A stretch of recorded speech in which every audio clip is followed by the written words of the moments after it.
Janet. Kuypers.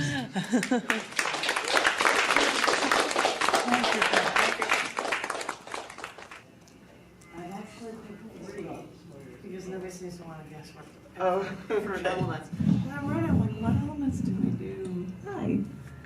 I'm going to do these backwards and forwards in the book because You say, I think I turned it off because I lean. No, It's on. it's on. Hello. There we go. That's what I get for leaning away.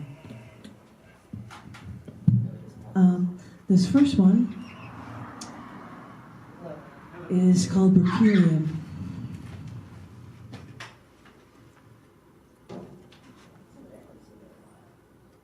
All I have in my head is your melody.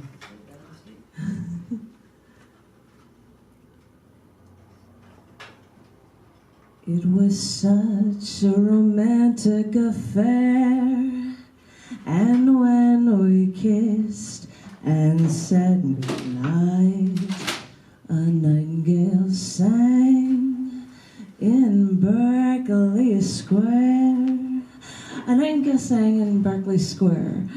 Berkeley, B-E-R-K-E-L-E-Y, B-E-R-K-E-L-E-Y. You see, on the other side of the pond, the Brits have a different way of saying things, including the name of the Anglo-Irish philosopher George Berkeley. That's B-E-R-K-E-L-E-Y, like you're barking, Berkeley, you're barking up the wrong tree. But when a city and university in California was then named after the philosopher, well, they decided that pronunciation would be changed after it crossed the ocean. And because of a scientific work done at the University of Berkeley, they decided to name element 99.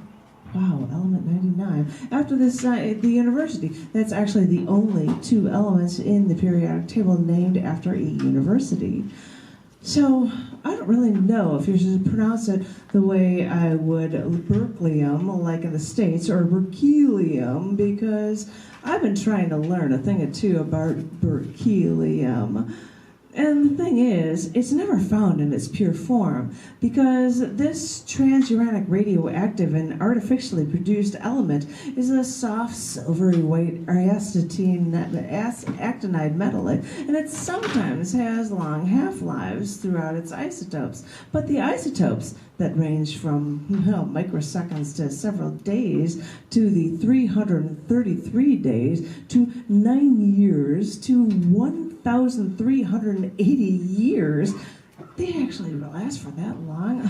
So it means that I'm only meant to learn more of the parts of it, of this fleeting dance that scientists have been having with this Berkelium. Thank you. Let's go back.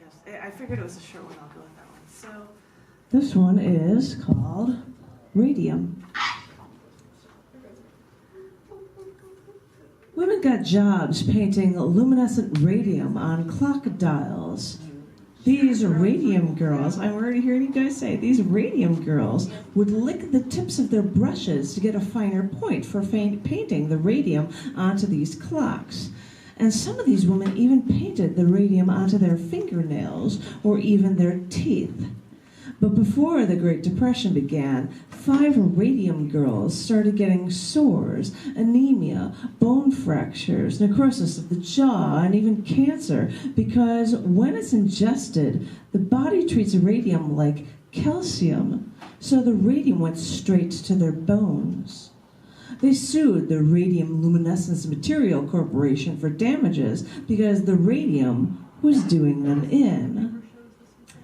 In an effort to avoid liabilities, the Radium Luminescent Material Corporation even tried to suggest that the radium girls actually had syphilis. Really, that's what they said. So although the corporation was very careful to not expose themselves to radium, they apparently didn't have the same concern for their own employees.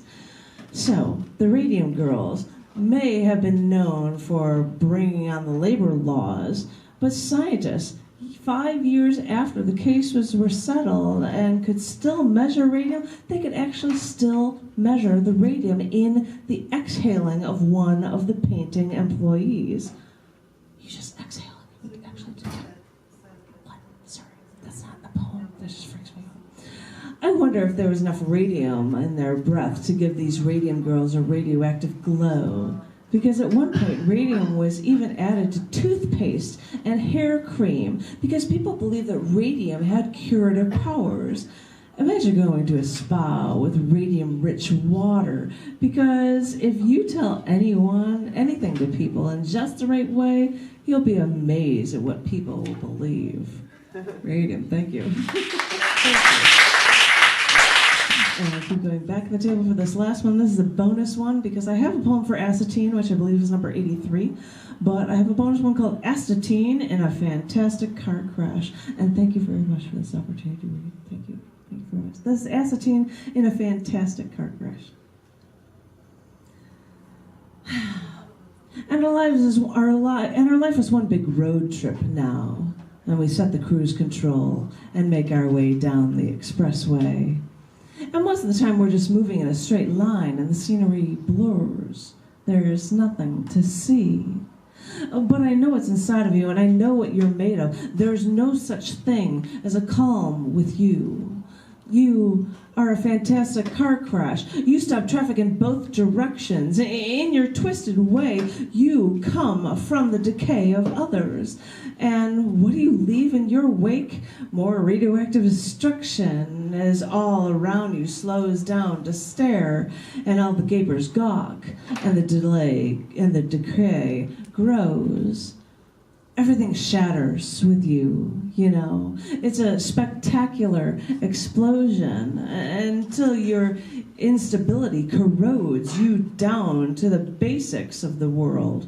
And yeah, what is left of you after you're gone, it's so much more stable than what you were. Well, but still, I duck and cover as metal flies through the air. Every time you leave the scene of the accident, I'm left picking up the shards of glass from the windows. You know, the glass breaks into such tiny little pieces. They look like ice. It takes so long to pick up the pieces, and even though I'm careful, I'm still picking up the pieces, and I'm still on my knees. After dealing with only fractional amounts of you, I've only been able to infer what you're like by knowing your brethren. And while I'm stuck here picking up the pieces, I'm still on my knees, and the glass is cutting into my hands, because it was only after so much of your destruction that you left blood dripping down to the street. Think of this as your contribution, this radioactive short-term flash of decay. Think of this as your contribution to this fantastic car crash that is you, that is me, that is us. I've tried to learn. I've tried to study these microscopic parts of you to make sense of you. But whether or not you ever leave enough, despite your destruction, despite that decay of yours, I've had to keep reminding myself that when it comes to you, this is what you do. This happens all the time. So I pull the glass from my hands and I wave my hand to the line of traffic. Go ahead. Keep driving. This happens all the time. There's nothing to see here.